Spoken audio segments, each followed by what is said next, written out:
आखिरकार वही हुआ जिसका डर था। सपा अध्यक्ष अखिलेश यादव ने ऐलान किया है कि अब उनकी पार्टी यूपी की सभी 9 सीटों पर उपचुनाव लड़ेगी।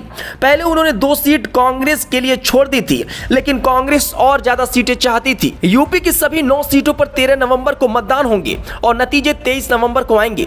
नामांकन की आखिरी तारीख में 2 दिन से भी कम समय बचा हुआ है। 25 अक्टूबर को आखिरी तारीख है। समाजवादी पार्टी ने 9 में से 6 सीटों पर अपने प्रत्याशियों के नामों का ऐलान कर दिया है। बाकी 3 सीटों पर जल्द ऐलान हो सकता है, पर सवाल यह है कि सपा सभी सीटों पर अकेले क्यों लड़ना चाहती है।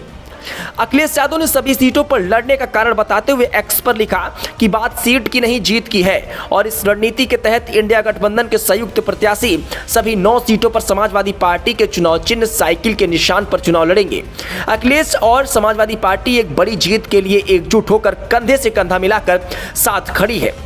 इंडिया गठबंधन इस उपचुनाव में जीत का एक नया अध्याय लिखने जा रहा है। कांग्रेस पार्टी के शीर्ष नेतृत्व से लेकर बूथ स्तर तक के कार्यकर्ताओं के साथ आने से समाजवादी पार्टी की शक्ति कई गुना बढ़ गई है और इस अभूतपूर्व सहयोग और समर्थन से सभी 9 सीटों पर इंडिया गठबंधन का एक एक कार्यकर्ता जीत का संकल्प लेकर नई ऊर्जा से भर गया है। ये देश का संविधान, सौहार्द और पीडीए का मान सम्मान बचाने का चुनाव है और इसलिए हमारी सबसे अपील है कि एक भी वोट ना घटने पाए, एक भी वोट ना बटने पाए। देश हित में इंडिया गठबंधन के सद्भाव भरी ये एकता और एकजुटता आज भी नया इतिहास लिखेगी और कल भी।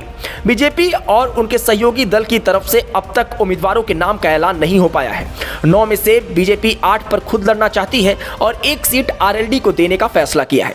हालांकि एनडीए के घटक दल निषाद पार्टी के 2 सीटों पर अपना दावा ठोक दिया है और डॉक्टर संजय निषाद बीजेपी से कटहरी मांझवा सीट मांग रहे हैं।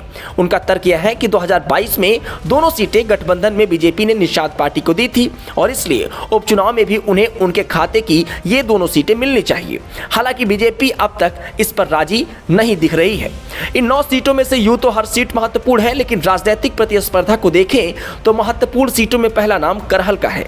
मैनपुरी जिले की करहल वो सीट है जहां से अखिलेश यादव विधायक थे और इस साल हुए लोकसभा चुनाव में सांसद बनने के बाद अखिलेश ने करहल से इस्तीफा देकर अपने परिवार के तेज प्रताप यादव को यहां से टिकट देकर प्रत्याशी बनाया है। बीजेपी ने अभी अपने प्रत्याशियों के नाम का ऐलान नहीं किया है। ब्यूरो रिपोर्ट, जीआर खबर।